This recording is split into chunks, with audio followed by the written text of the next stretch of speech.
Some of the historians were arguing that statues like this one should stay there. Why? Why should they stay there? The argument that they make is that it's a slippery slope. You start taking statues down, where do you stop?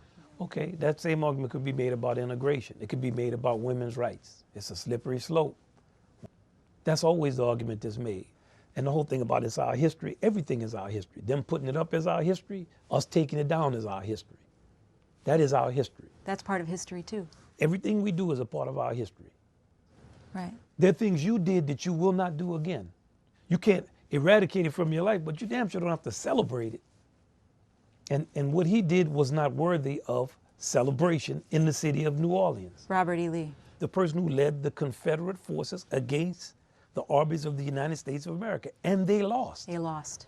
Where in the world are you going to find a losing general with a statue in a major city of the country that won? Oh. It was an armed invasion of our city. It was horrifying. You will not replace us! From the torchlight march through UVA to about 500 fascists and Nazis and white supremacists and white nationalists with AK-47s and clubs and knives. We could tell it was a terrible event from the very start. Paula, these protests have really escalated today. What are you seeing and what can you tell us? Rena, this is a very tense situation. What you can see in your feed right now there are water bottles being chucked at people left, right, sideways. We've seen several members of the press also assaulted, people covering their cameras, people spraying pepper spray in their face. So it is a very tense situation. Tell me a little bit more what you mean about that, turning history into nostalgia. There are people who really need to say, you know, this is who we are, and these are our heroes, and we honor these people because they were good, and they were noble, and they were righteous. And we don't want to look at the other complexities of these individuals. And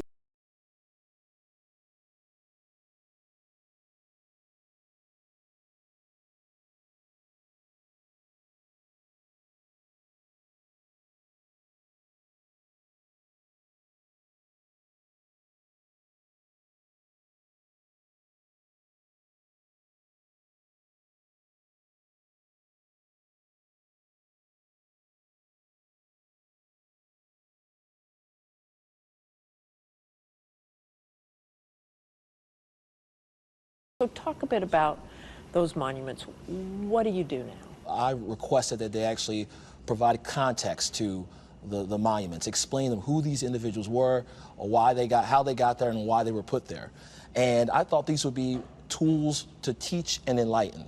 Unfortunately, what happened Saturday, we've seen that these are now rallying points for people to harbor, hate and division and intolerance. And those are not with the values of this city. I'm offended by them.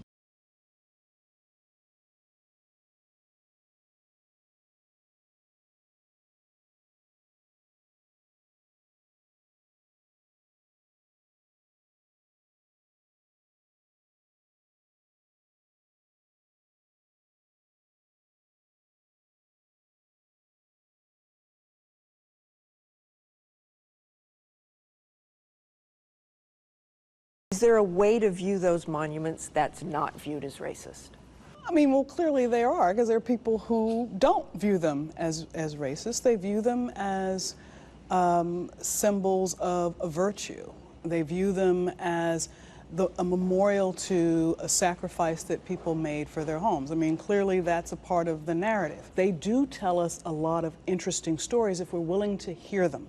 Nobody's talking about being politically correct. Nobody's talking about being, what's the other one I hear? You're being revisionist. And no. History is always a process of new questions. Every generation asks a new question. And as scholars, we go back and look at what the historical record left us to try to answer them. And we would be irresponsible if with these new questions that we did not go back and say, hey, now we understand this thing in a bigger way.